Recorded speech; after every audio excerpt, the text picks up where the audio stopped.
그 4절에 보면은 그 안에 생명이 있었으니 이 생명은 사람들의 빛이라 라고 말씀하십니다. 예수님이 이 땅에 오셨는데 예수님 안에 생명이 있었다라고 말씀합니다. 이 생명은 지금 우리 여기 옆에 있는 이 나무도 살아있죠, 그죠? 예, 요 식물도 다육도 살아있기 때문에 이렇게 키가 자꾸 자라나요. 왜 그렇죠? 생명이 있기 때문이라는 것입니다. 그럼 이 생명은 어떻게 해서 났나 하는 것이죠. 많은 과학자들, 우주 과학자들이 지구에만 과연 생명이 있는 것인가? 저기 화성에는 없나? 다른 생명체가 있는 그런 외계인은 없나 하고 외계에 자꾸 집중을 해요. 분명히 지구에 생명이 있는 것처럼 이런 환경이 조성되어져 있어서 생명체가 이렇게 문명을 발달하고 식물이 자라는 것처럼 햇살이 돋아나서 광합성을 이루어가지고 뿌리에 양분이 들어가서 계속 얘네들도 자라나는 것처럼 뭔가 다른 혹성, 다른 별나라에도 뭔가 생명체가 있지 않는가 계속 지금도 막 찾아다니고 있어요. 우주선들이. 예. 근데 지금 생명체가 있다고 하는 것은 아직 발견하지 못했어요. 예. 모르겠어요. 어디에 있는지 알 수는 없지만 지금 현재는 지구가 유일하다. 그리고 지구에는 무엇이 있다? 생명이 있다는 것입니다. 그럼 그 생명이 있다는 건 뭐예요? 우연찮게 태양과 지구가 거리를 일정하게 해가지고 생명체가 자라날 수 있는 조건과 환경이 되어졌으니까 생명이 있게 되었다라고 한다면 왜 다른 달나라 바로 옆에 이웃 동네에 있는 달나라에는 생명체가 없고 바로 옆에 있는 화성에는 왜 생명체가 없느냐 하는 것입니다. 생명체 비슷한 게 있어야 되는데 그냥 척박한 흙, 토양, 돌 이런 광물질밖에 없다라고 하는 거죠. 이유가 무엇일까요? 오늘 4절에 나와 있습니다. 예수님이 그 생명을 가지고 계시고 그 생명을 만물에게 부여했기 때문이다 하는 것입니다. 창조주 하나님이 이 세상을 만드시고 생명을 부여하셨기 때문에 지구에 생명이 있는 거예요. 그러면은 뭐 지구 거창하게 할 것도 없어. 오늘 내가 어떻게 살고 있게 되는 것이지? 내가 어떻게 지금까지 이렇게 살아오면서 생명을 가지고 살 수 있게 됐는가?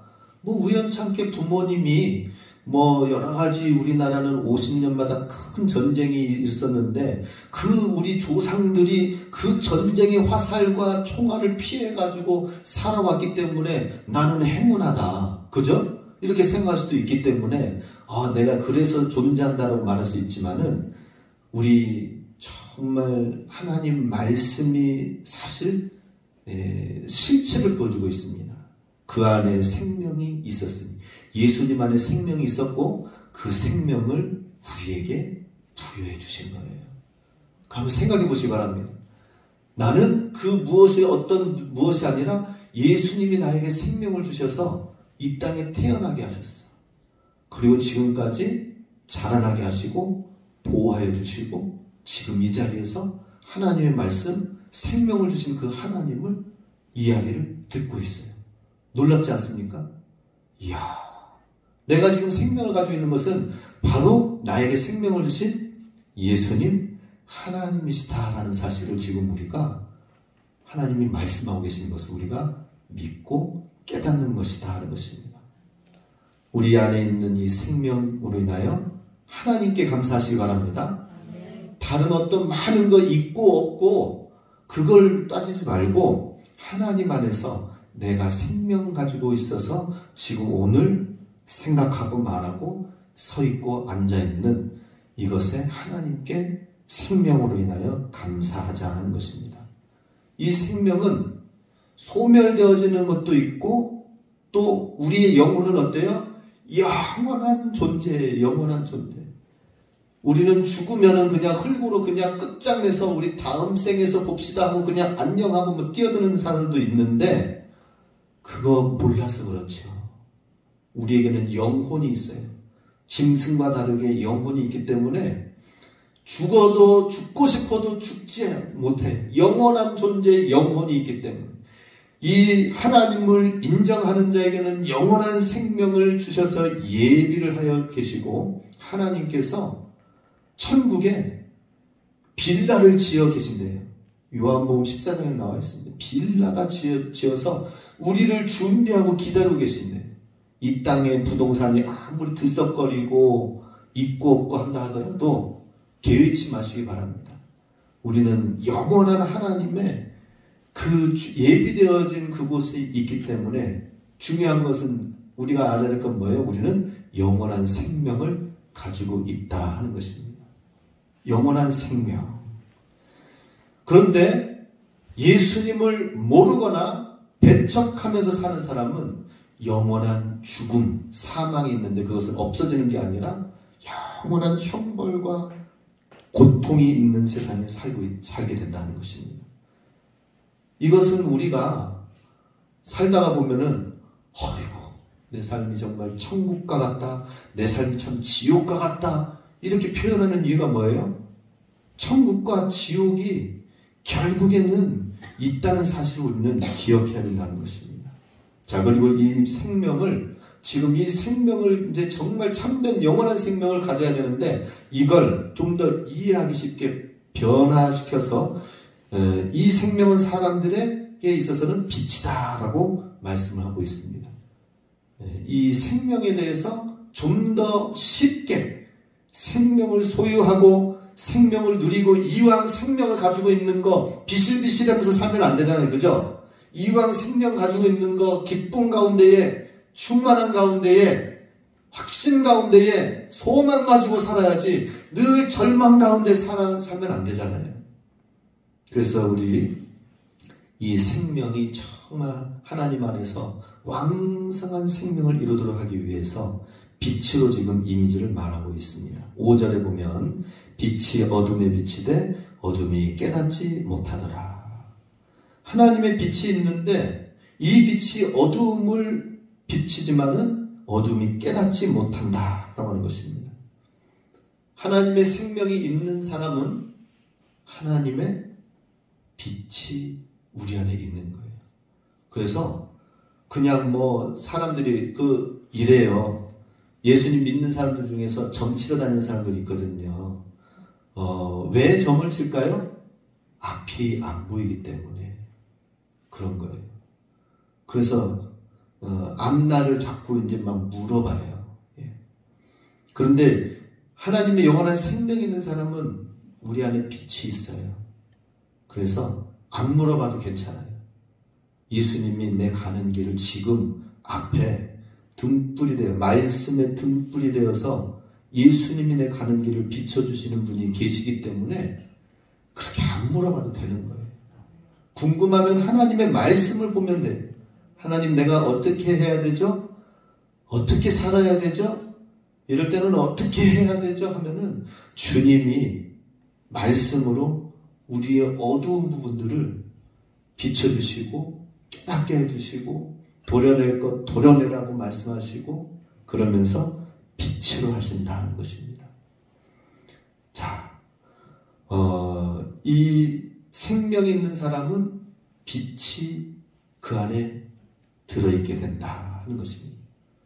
우리는 어둠과는 상관없이 빛의 삶으로 나아가게끔 하나님이 인도하신다. 이것은 우리 1장 14절에 은혜와 진리도 짝이에요. 은혜와 진리. 생명과 빛이 짝인 것처럼 14절에도 말씀이 육신이 되어 우리 가운데 거하심에 우리가 그의 영광을 보니 아버지의 독생자의 영광이요 은혜와 진리가 충만하더라. 은혜와 진리가 짝이 돼가지고 충만하게 되어진 것처럼 생명과 빛도 내 안에 예수님의 생명, 예수님을 모시고 예수님을 영접한 자의 삶 속에는 빛이 있어서 그 가는 길을 주님이 비춰주신다 하는 것입니다. 그런데 마찬가지로 하나님의 은혜와 진리도 같은 짝이에요.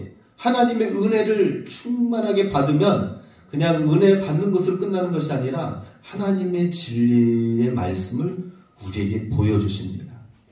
그래서 은혜 받는 것으로 끝나면 안 됩니다. 반드시 은혜 받은 사람은 하나님의 진리로 우리가 충만하게 되어져야 됩니다. 예, 우리 하나님의 은혜를 받은 사람은 그래서 진리 되신 하나님의 말씀을 늘 가까이 해요. 은혜 받은 사람은 하나님 말씀을 끼고 살아요.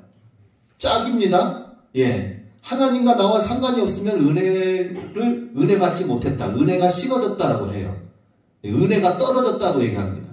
그런데 하나님과 나와의 관계가 충만하면 은혜에 충만하다고 해요. 하나님의 사랑이 내 안에 부어지기 때문에. 그러면은 그 부어받아진 사람에게는 진리가 함께 또 충만하게 되어져 있습니다. 그래서 하나님의 진리의 말씀대로 살려고 하고 하나님의 말씀의 진리의 말씀을 자꾸 연구하고 거기에 대해서 책을 보고 읽고 그래서 그 진리의 말씀 안에서 기뻐하는 것이 된다는 것입니다.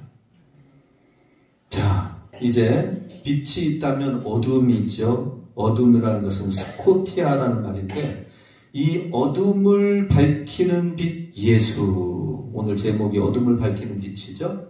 예. 권사님 물 좀 드리세요. 어둠을 극복하게 하는 빛이 바로 예수님이시다 하는 것입니다. 자, 우리 어둠의 특징을 우리가 잘 알고 그 어둠을 어떻게 예수님이 극복하게 하시는지 함께 살펴보도록 하겠습니다. 첫 번째는 우리 이 자막에 나와 있죠. 어두운 세상에 속한 자들의 실상은 어둠에 속하여 빛을 보지 못한다 하는 것입니다. 어둠에 속한 자의 특징 뭐예요? 빛이 옆에 있는데도 빛을 보지 못하고 빛을 피하는 거예요. 정말 이게 좋은 것인데 좋은 것인 것을 알면은 가까이 다가와야 되는데 자꾸 피해요. 바퀴벌레, 쥐, 뭐 이렇게 캄캄한 데서 사는 생물들, 짐승들, 곤충들 있죠? 빛이 비춰지면 어떻게 돼요? 싹 도망갑니다. 피합니다. 이상하게 어두운 쪽으로 자꾸 숨습니다. 어둠의 특징이 뭐라고요? 빛을 보지 못한다 하는 것입니다. 어둠에 속하기 때문에. 그런데 이사야 9장 2절 말씀 같이 있습니다. 흑암에 행하던 백성이 큰 빛을 보고 사망의 그늘진 땅에 거하던 자에게 빛이 도다. 흑암과 사망의 그늘진 땅에 있는 사람에게 하나님의 빛이 비쳐서 우리 예수님을 믿으면은 마음의 평안과 속이 시원하고 뭔가 뭐 이렇게 되어진 일이 없어도 정말 그냥 다 해결되어진 것 같은 그런 마음. 왜 있잖아요. 우리가 아무리 씻어도 좀 개운하지 않는데 목욕탕 가면은 쫙 개운하게 땀까지 빼가지고 깨끗하게 되어서 나오면은 몸이 개운한 거 있죠? 그런 것처럼 되어지는 것입니다. 하나님의 빛이 임하면은 우리 삶에는 아직 해결되지 않는 그런 것들이 여전히 남아있고 우리가 살면서 이해관계가 여전히 있지만은 빛이 우리 안에 들어오시면 목욕탕에 한번 들어갔다가 팍 삶아져가지고 부어가지고 그래가지고 나온 것처럼 예, 우리 이번에 코로나 동안 그동안 안 갔다가 우리 아들이랑 2주 전에 저기 사우나탕 한번 딱 갔다 왔어요. 그랬더니 이제 코로나 걸렸다가 나니까 또 좋은 점이 있대요. 용감해졌어. 한동안은 안 걸리니까 그래 뭐 좀 사우나도 한번 가볼까? 사람들 다 그냥 막 마스크 다 풀고 그냥 막 다 들어가더라고요. 그 용감해졌는데 근데 우리 아들도 초등학교 때 같이 갔다가 이제는 커가지고 그래가지고 저기 이제는 같이 가니까 이야 목욕탕에 진짜 오래간만에 가는 거야. 어렸을 적에 갔던 그 생각에 오니까 너무 좋다라고 하는 거야. 그러면서 나오면서 하는 말이 아빠 다음에 또 와요. 그러는 거야.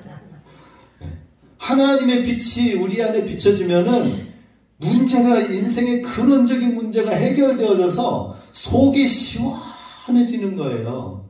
우리가 양치질을 아무리 백날하면 뭐합니까? 여전히 치석이 쌓인대요. 그런데 치과에 가가지고 스케일링 한번 하잖아요. 그러면 그걸로 웽 해가지고는 탁 하면은 번쩍번쩍거리면서 오래된 때까지 다 떼가지고 깨끗하게 가지고 나오면서 아주 개운해집니다. 그런 것처럼 예수님의 빛이 우리 삶을 비추고 내 안에 들어오시면은 어두움이 쫙 물러가게 되는 것이죠. 흑암에 큰 빛이 비치고 사망의 그늘진 땅에 거하던 자에게 빛이 비치도다. 할렐루야. 예수님이 빛이십니다. 예수님이 내 삶의 빛으로 오셔서 내 삶을 해방케 되는 거예요. 할렐루야. 우리 내일 저기 진부시내 대관령 지나가지고 미친 사람처럼 할렐루야 다니시기 바랍니다. 예, 나는 자유자다. 나는 해방되었다. 시원하다. 이러면서 다니셔요. 예. 뭐 얼매인 거 뭐 그걸로 계속 하지 마시고 찌든 때에 그냥 막 낀 인생처럼 매이지 마시고 자유케 되어지세요. 그런 의미에서 그렇다고 뭐 저기 길거리 다니면서 그렇게 하면은 뭐라고 하니까 목욕탕 조용히 갔다가 오시면서 할렐루야 그 기분을 느끼시기 바랍니다. 자, 두 번째 자막을 보면은 죄악에 둘러싸여 있으며 무지와 절망 가운데 있으면서도 자신들의 처지를 알지 못한다. 어두운 사람들의 특징은 무엇이냐? 무지와 절망 가운데서 힘들어하면서도 나오지 못하고 자기 자신들의 처지가 어디 있는지도 모르면서 계속 고통 가운데 있다는 거예요. 너무나도 안타까워요. 예수님 믿으면 쉬워요. 거기서 나오세요. 오늘도 제가 아까 말씀드렸죠. 여러 가지 사업과 스트레스 이런 거 있는데 해결 방법이 있다고. 뭐예요? 예수님을 우리 삶 가운데 모시고 예수님이 내 삶의 운전대를 붙잡게 하시면은 되는 거예요. 근데 내가 붙들고 가기 때문에. 제가 운전대 이렇게 가다가 피곤하면 우리 사모, 우리 아내한테 운전대를 맡깁니다. 맡기면은 제가 옆에서 편안하게 잘까요? 안 잘까요? 어떻게 알았어요? 예. 한쪽 눈은 감고 한쪽 눈은 뜨고 잘 운전하는지 아직 그런 마음이 있어요. 그래도 또 잠깐 피곤하면 잤다가 일어나요. 그럴 때는 걱정이 염려가 나도 모르게 사라지고 잠자고 일어나서 피곤한 게 다 해결되어서 이제 내가 운전할게 그러면서요. 사람이 잠깐 드라이브 운전을 해주는 것도 얼마나 힘이 되고 뭐 믿지 못할 만도 하지만은 그래. 그런데 우리 하나님은 얼마나 믿을만한 분이십니까? 할렐루야. 그 하나님께 내 삶을 전폭적으로 내어드리면 그러면은 되는데 사람들이 어둠에 있는 사람들은 어떻다고요? 무지와 절망 가운데서 어떻게 헤어나가지 방법을 모른다는 것입니다. 왜냐? 본질상 진노의 자녀 어둠 가운데 있기 때문이라는 것이죠.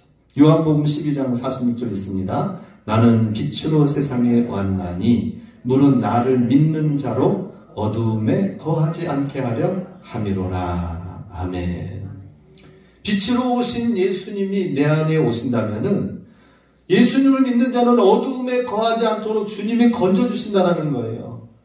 어두움에 거하지 않도록 주님이 건져주시고 무지와 절망 가운데 살려주세요 하면서 신음하다가 안 되어지니까 사람들이 뭐예요?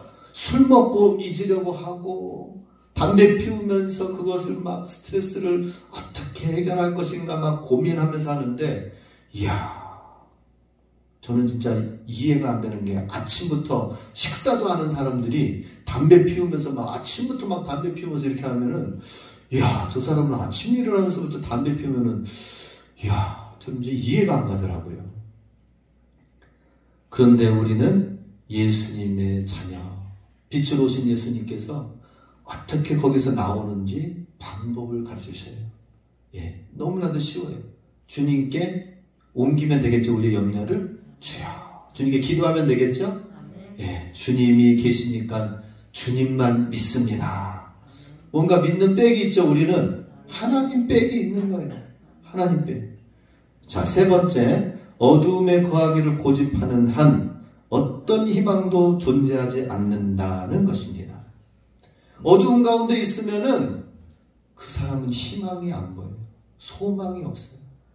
기껏해야 뭐 나한테 뭐 좀 돈이 얼마나가 많이 떨어지고 뭔가 좀 잘 풀려지고 하면서 하지만은 사실은 그게 잠깐 있다가 손에 쥐어지면은 웃다가도 그거 빼앗겨지고 없으면은 금세. 그래서 IMF 때 얼마나 그렇게 가정들이 든든한 중산층들이 어려운 가운데 갑자기 되어지니까는 그냥 집안들이 다 꼬꾸라지고 그랬고 제 친구들 가운데서도 그랬어요. 제 친구 이제 강남에 친구들 많이 있었잖아요.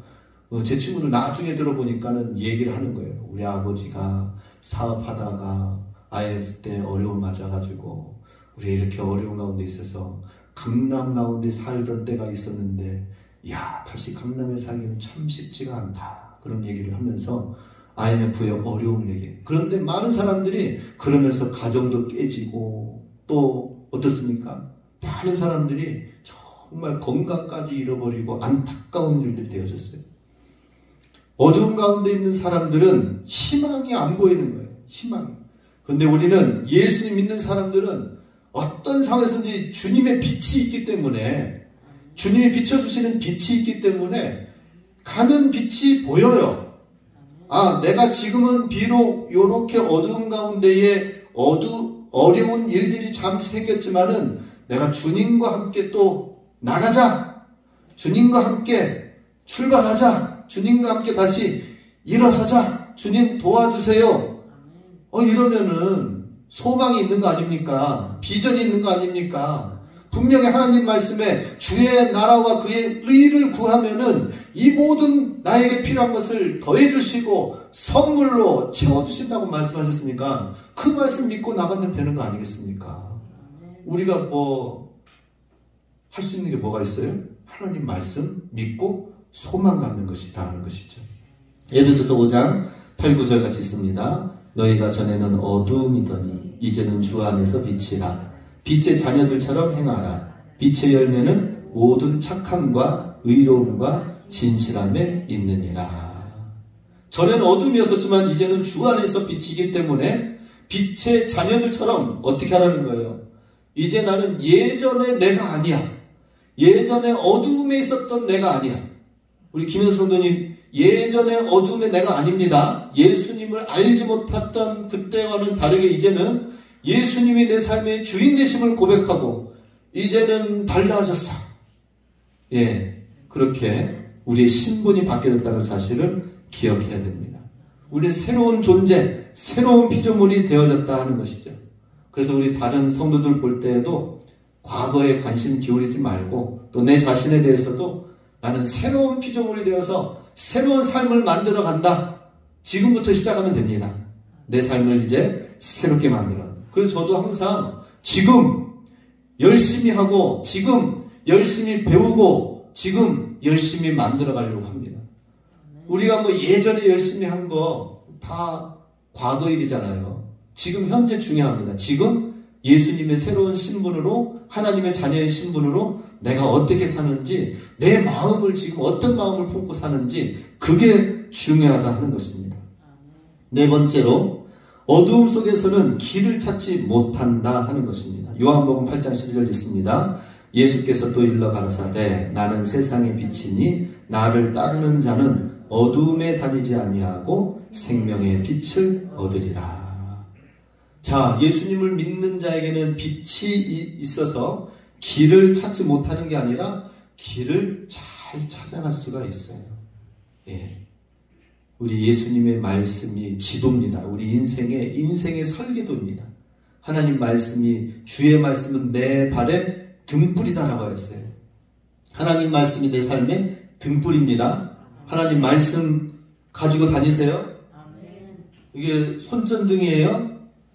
대낮처럼 밝아도 세상 많은 사람들이 너무 어두워가지고 어떻게 무엇을 위해서 살아야 될지 왜 살아야 될지 모르는 사람들이 태반인데 우리는 이 말씀 붙들고 확실해야 돼요. 왜 요즘에 구원파 이단이 많고 신천지 같은 이상한 그런 종파들이 자꾸 생기는 거 아십니까? 이유가 뭐예요? 교회 다니는 사람들만 골라서 해요. 이유가 뭡니까? 하나님 말씀 제대로 모르기 때문에 그럴싸하게 전문적으로 딱딱 구절해가지고 여호와 증인들처럼 집집마다 다니면서 두 명 찾아가지고 성경 말씀 깨가지고는 밑줄 친 거. 그 사람들 성경 보세요. 똑같이 밑줄 친 부분만 그것만 외워가지고 다녀요. 그 외의 것으로 얘기하면 모른대요. 예. 그럼 뭘 말하는 거예요? 교육받은 것으로 해가지고 사람들을 미혹하는 거예요. 교회 다니면서 보니까 성경 말씀 제대로 몰라. 딱 아주 미혹당하기 좋지. 불교 차라리 제가 얘기해요. 신천지 이렇게 마당까지 와요. 제가 한마디 합니다. 뭐 당신들 무슨 간첩이냐고 이렇게 교회 다니면서 숨으면서 위장장복 해가지고 교회 와가지고 다니고, 그리고 그럴 바에는 저 믿지 않는 불교 이 오대산 월정사 앞에 믿지 않는 불교 신앙 가운데에서 우상 숭배하는 사람들, 그들 전도하러 다니라고 제가 얘기합니다. 왜 당신들 이렇게 믿는 교회 다니는 영혼들 빼앗는 영혼에 도둑질하는 당신들 늑대야? 내가 대놓고 얘기합니다. 당신들 늑대예요? 왜 하나님의 교회 성전 믿는 사람들 쫓아다니면서 그러는 거예요?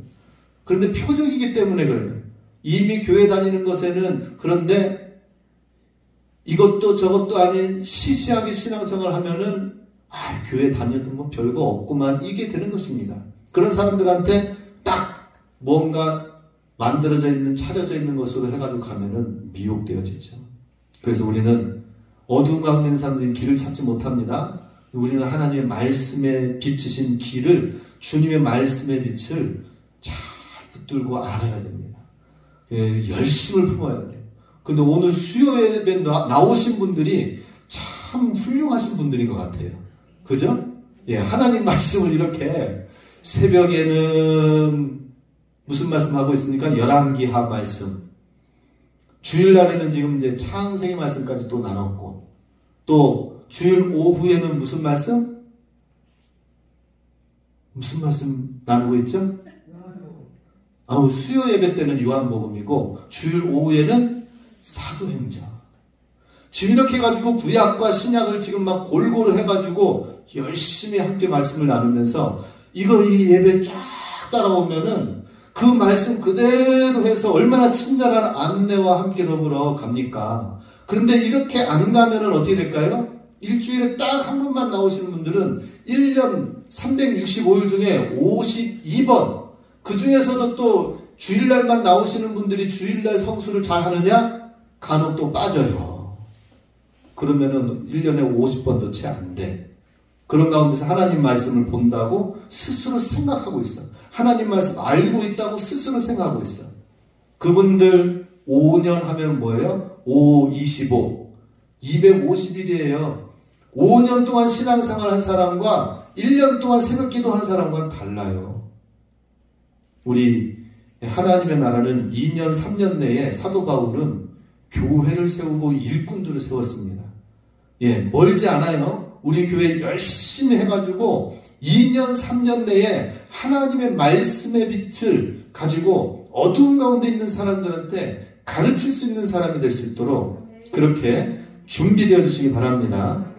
마지막으로 5번에 보면 장애물이나 치명적인 독소를 지닌 위험 요소도 쉽게 눈에 띄지 않아 위험에 노출된다. 장애물이 있고 치명적인 독이 있는데도 불구하고 사람들이 그게 치명적인 줄 모르고 그냥 막 위험 요소를 알아차리지 못하고. 왜? 눈이 어두우니까. 우리는 분별력이 있어야 됩니다. 분별력을 가지고 딱 봐서 이게 지금 육신적으로는 내가 좋게 될 줄 모르지만 믿음 신앙생활 하나님과의 관계에 있어서는 이건 별로 유익한 게 아니야. 그러면 내려놓을 수 있어야 돼요.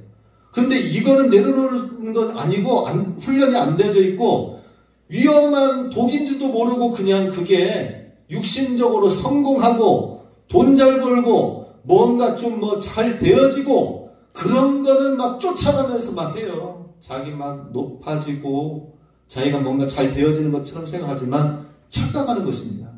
우리는 잘 분별해야 됩니다. 하나님이 나에게 주시는 이 관계 속에서 영적으로 유익한 것인가, 그리고 내가 좀 손해본다 하더라도 분별력을 가지고 내가 손해본다 하더라도 하나님을 위하고 하나님의 교회를 위하고 영혼 구원을 위하고 하나님의 관심이 있는 그 일에 내가 힘을 쓰는 일이라면은 그건 하나님이 정말 귀하게 보셔요.